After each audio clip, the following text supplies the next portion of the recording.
Ouch. It looks like Lincoln Riley just got dotted right between the eyes. You are Locked On Trojans, your daily podcast on the USC Trojans, part of the Locked On Podcast Network, your team every day.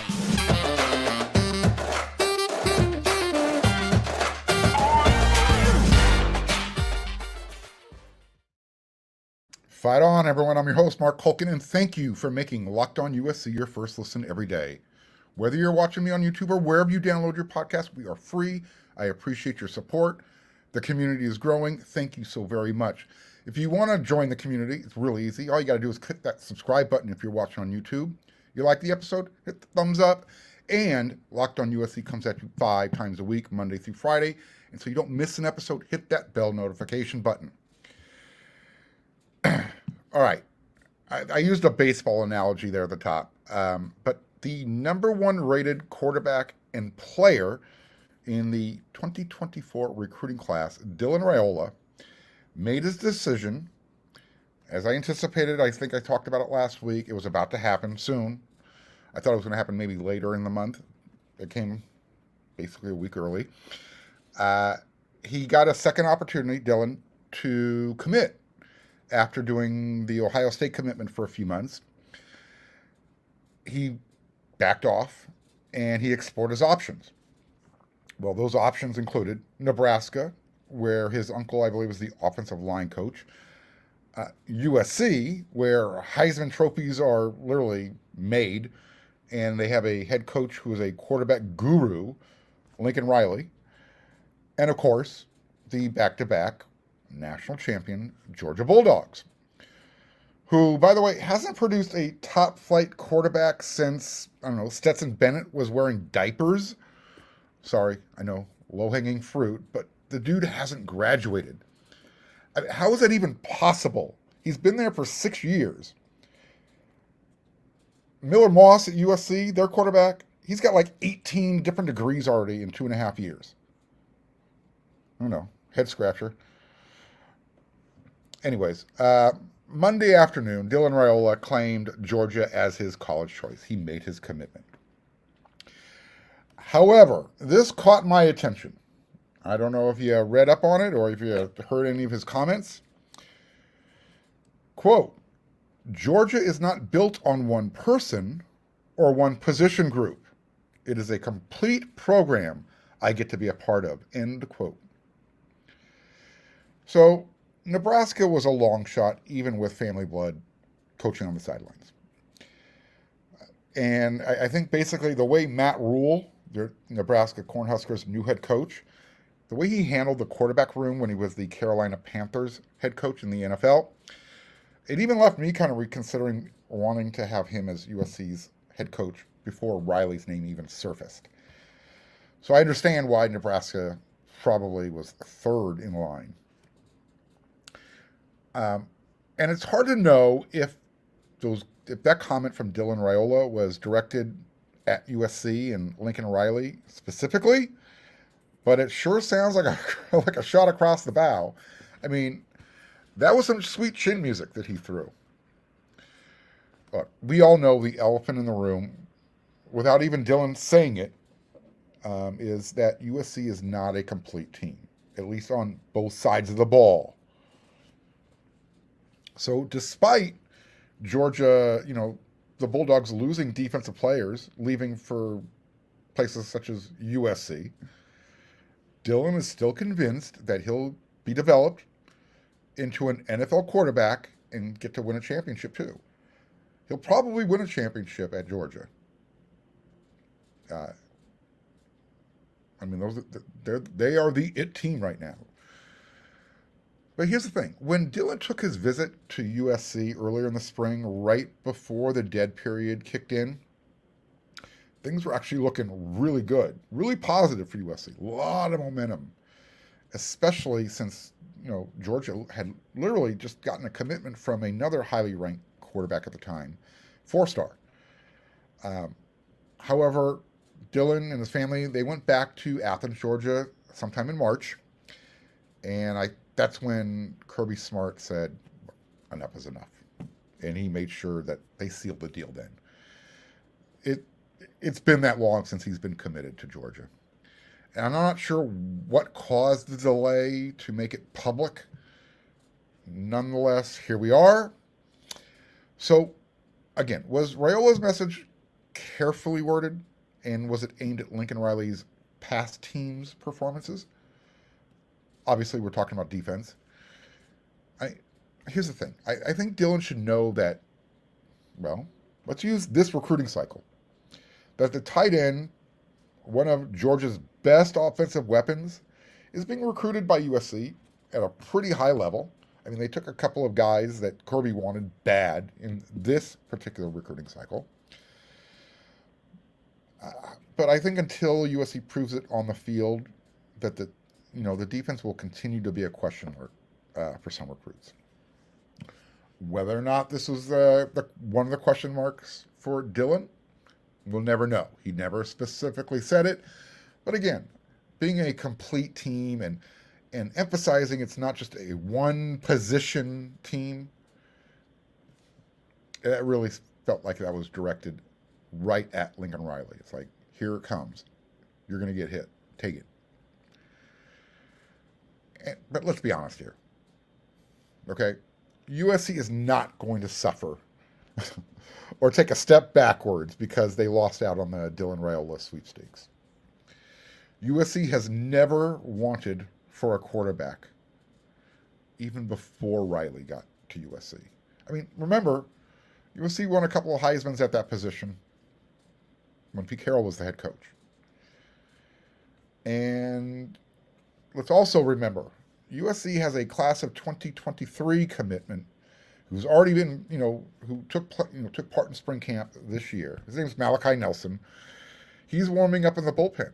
He was the number one rated quarterback in the class of 2023. Maybe Dylan didn't want to compete with not just Malachi, but don't forget Miller Moss is as equally as talented. And he's been, warmed up waiting for Riley just to call him into the game. So a little bit of action last year.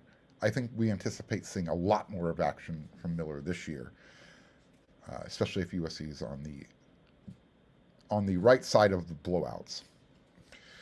Here's the thing, though. You do want to take one quarterback in every recruiting class. So we know that DJ Lagway is at Florida. We know that Dylan Raiola is committed to now Georgia. But the transfer portal might even be a better option for 2024. So help me, Jalen Hurts. Just saying. You can find an experienced quarterback who has a year or two under his belt, might not be happy with their existing situation. Lincoln Riley, quarterback whisperer, might be able to say, hey, we got an opening in this class. Why don't you come on, join us? I mean, what if Raiola chooses the portal option in a year or two when his, and I'm using finger quotes, his complete team isn't helping him develop into an NFL quarterback? At a certain point, that is going to be Dylan's primary goal. And I also have little doubt that Lincoln Riley heard the message and the words. It's a topic. Everyone's been hoping that he was going to be a USC quarterback. So I wonder what it would take to convince Dylan to make, maybe have a third commitment announcement. Would the third commitment would that be the charm? Would it take USC beating Georgia in the playoffs this season? Could happen. I can hear Riley now. If that happens, I can visualize Riley carefully choosing his own words and sending a shot right back towards Athens. Hey, are you looking for a delicious snack, but you don't want all the sugar and all the calories? Go try Built protein bars. Go to built.com. Check it out. But if you're like me, you want to eat healthy, but you don't want to give up on taste, try try these things. They're freaking amazing.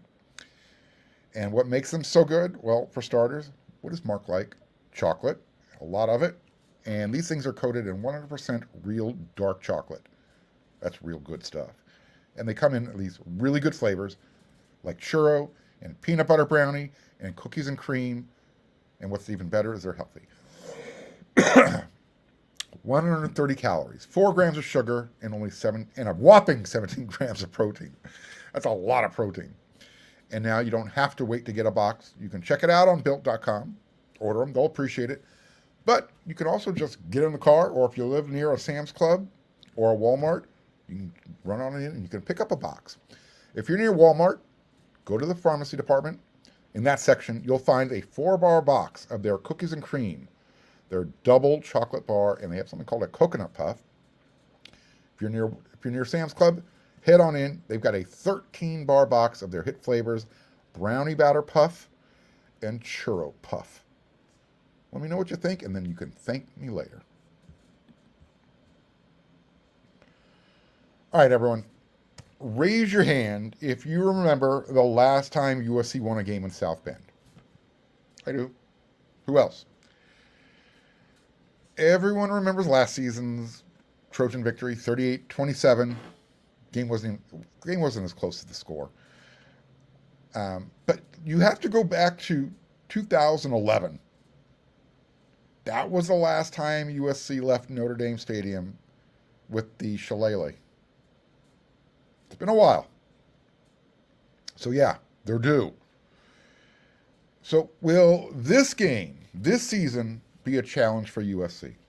Yep, part of that. Who will challenge USC Series 2023, the way too early edition? Because we're going to do this again as we get closer to fall. However, the Fighting Irish, they are USC's #1 rival. Period. That's why it's going to be a challenge. And we're going to talk about rivalry in our next segment, so stick around. There's a saying that Trojans have when it comes to this particular rivalry, Notre Dame week. It's as simple as this.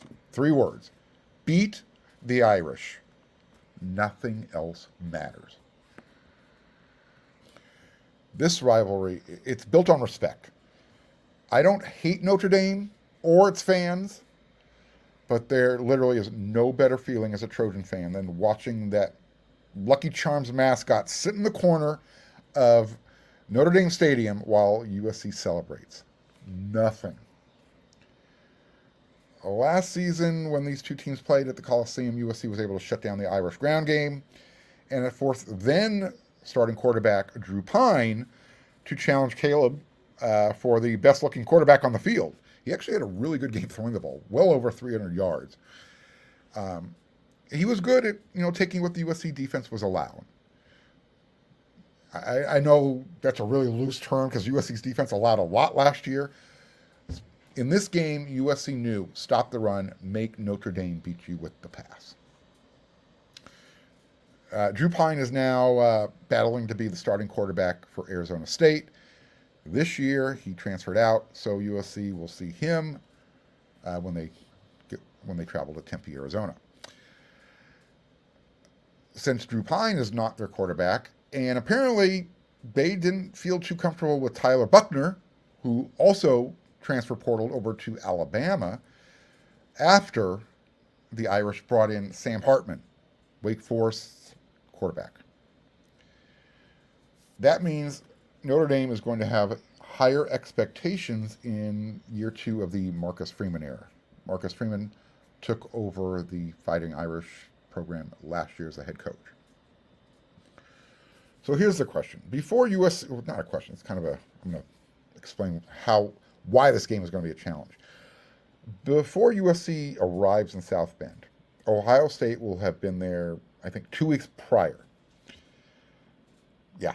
So when USC arrives, this will be game number 8 for Notre Dame. And if Notre Dame is able to win that game at home against the Buckeyes, they'll be 7-0 when the 6-0 Trojans get there. Then again, maybe I'm, giving Notre Dame too much credit. This team last year lost to Stanford and Marshall at home in South Bend. So, look, I guess anything can happen on any given day. Now, most of you know what was on the line when the Bush push happened in 2005. Both teams were highly ranked. USC was on this winning streak, and eventually they ended up making it to their third straight national championship game. If everyone knows, you say the word Bush push, everyone knows what happened. Well, many anticipate, myself included, that 2023 could have a similar atmosphere in South Bend. Regardless of the records, this game is always a challenge. But if they're both undefeated, it becomes both teams are contending for a national championship. This game just goes off the Richter scale. You can't quantify the passion, the emotion, the attention that this game will get nationally. And USC, like they had in 2005, they're going to have a Heisman winner returning in this game. And they might have another one on the roster as well. Could be Caleb. Could be somebody else. Like I said, this challenge gets ramped up to just because of everything that's going to be on the line. If you've ever seen the movie Spinal Tap, turn it up to 11 on your Marshall amps. Go past 10, it goes up to 11. But here's the thing. Until the Trojans' defense proves they're as good as the paper their names are printed on, this game has the makings, literally, of a back-and-forth, high-scoring game. So, is it going to come down to who makes the fewest mistakes in this game? Usually does. And Caleb Williams maybe getting pushed into the end zone with the help from one of USC's running backs? That would be amazing. I don't think that's going to happen. But keep in mind, Notre Dame is going to be implementing a new offensive system this year because they have a new offensive coordinator. And I did a little bit of research, and it looks like they're going to want to use the run to set up the pass. That's going to be their philosophy. Now, that might be more out of necessity because the Notre Dame's, their wide receiver group, big on potential, but that's kind of about it right now. Most of their production moved on to the NFL in the draft. I would say it was young last year and very inconsistent of what's returning this year. Defensively, the Irish, I guess they have one chance to win this game. And that's hope that Caleb Williams isn't playing. Because they're not going to stop USC's offense. Look, last year, Caleb pretty much solidified his Heisman Award against Notre Dame when the game was at the Coliseum. This game is another resume game. So the challenge for USC when they go to South Bend isn't always the 11 guys lined up across the ball. Those guys will be a challenge. But the challenge for this USC team this year comes in remaining disciplined. Stay disciplined. Don't let, if something is going wrong, don't let that affect the next play. The fans, they're right on top of the sidelines and in the end zones. I mean, it's a rivalry game. And strange stuff always happens when USC and Notre Dame play, especially in South Bend. So go ahead, Notre Dame. Wear those green jerseys. Get all the questionable calls to go your way. It always happens. But just remember, USC, this game counts the same as any other victory. It's a win. However, winning on the road does give it a +1 to the playoff committee. And it actually gives them a little bit of latitude if they lose, as long as they don't look stupid at losing. I don't anticipate that happening. This streak of going back to 2011 ends in 2023. Take it to the bank. Book it. because I said so. I'm going to go buy a lottery ticket. I promise I'm going to talk more about this game before the season starts, especially once all the transfer dust settles. But until then, that's your way too early. Who will challenge USC? Notre Dame definitely falls into that category. They join teams like Utah, Washington, who we talked about on yesterday's episode of Locked On USC. Go check it out, as well as Oregon. First, I want to say thank you to everyone who chimed in with their thoughts on yesterday's topic that I brought up about holding athletes back to gain a competitive advantage. I'm talking about holding kids back in junior high and high school. I loved all of your feedback. Keep it coming. I really appreciated it. It was really good stuff. However, I'm still not convinced holding students back sends the right message, regardless of the sport, team or individual. I'll say it again. I'm not trying to be argumentative. I understand the premise. I really do. I just don't agree with the methodology. So, hey, keep it coming, though. If you've got a stronger argument, bring it. Convince me. But here's another semi, figure quotes, controversial topic. Again, I want your feedback. I anticipate getting lots of feedback on this one.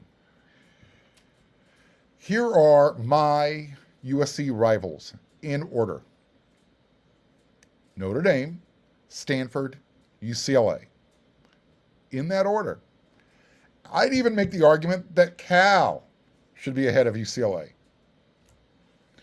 The Trojans and Bears, they played each other more than any other program. So that's why. I wouldn't die on that hill, but I can make the argument. Look, there is nothing wrong with losing to Notre Dame, but there is no greater feeling than beating them. Notre Dame is the only rival that can stand toe-to-toe with USC's history and tradition. It's not even up for question. And then I would say next in the pecking order, for me, again, this is my list. You tell me your list. It's Stanford. Now, they're going to drop down the list, as will Cal, once the move is USC's move to the big conference is official next year. However, if USC and keep in mind, USC and Stanford are the two private schools in the Pac-12 conference. So there has to be a reason why John McKay wanted to beat Stanford 2,000-0. There had to be a reason, right? He really despised Stanford. He hated playing those guys. Look, I could mention the 2007 game at the Coliseum where I stood and I gave a standing ovation to the Ferd players as they left the field. Those guys were even in disbelief after they won. Remember, they were a 41-point underdog. That was a very surreal moment. I can still see some of those Stanford players coming off the field. They were glassy-eyed. They had no idea how and what just happened. But 2 years later, I really wish I could have taken back the respect I showed that particular team. Because when Jim Harbaugh went for 2 points to put half a C note up on the Coliseum scoreboard in 2009, when the game was already over, he did that purely to rub USC's face in the dirt. He was trying to rub something else, but I'm not going to use that word. You get the point. Now you know why I despise nerds. Not really. I don't. Just Ferd nerds. Not really. Just a little. Here's why USC is actually third in the pecking order after Notre Dame and Stanford. Look, if USC and Stanford don't play every year going forward, once USC makes the move, the Bruins will move up a spot. But just know this. This game means more to the Bruins, than it means to USC. You want proof? The UCLA fight song mentions the men from Troy in their lyrics. Are you joking? UCLA, they have 13-9. Yeah, that's how you describe that game. 13-9. Everybody knows what they're talking about. That was one of UCLA's biggest victories because it prevented USC from playing in another national championship game. We could talk about the Cade McNown years. We can even talk about the 8-game winless streak. UCLA is, for me, they're just more of a nuisance to USC than anything else. And I think the Trojans will continue to deal with little brother in the same way, even when both teams make the move to the big conference. But once USC gets there, they're going to have much bigger teams that they're worried about than UCLA football. Teams like Ohio State and Michigan. Yeah. New rivalries will be formed. However, in fact, I think Michigan State will be one of them. Trojans versus Spartans. For me, Notre Dame, Stanford, UCLA, Cal. They're kind of right there. But because I'm in a good mood, we'll keep UCLA at number 3 in the pecking order because Cal's going to drop off. All right. Hey, that's another episode of Locked on USC in the books. I had a lot of fun with this one. I hope you did too. So, until we come back for another episode tomorrow, because we come at you 5 times a week, don't forget, head on over to wersc.com. A lot of good written content up there. You'll like it. Trust me. That'll cost you. We do have a subscription special going on. $29.99. Takes you all the way through the end of August. But you come here to Locked on USC for your first listen every day because we are free and you're going to get all your news and notes that you can handle in 30 minutes or less. So, until we meet again, everyone, you know what to do.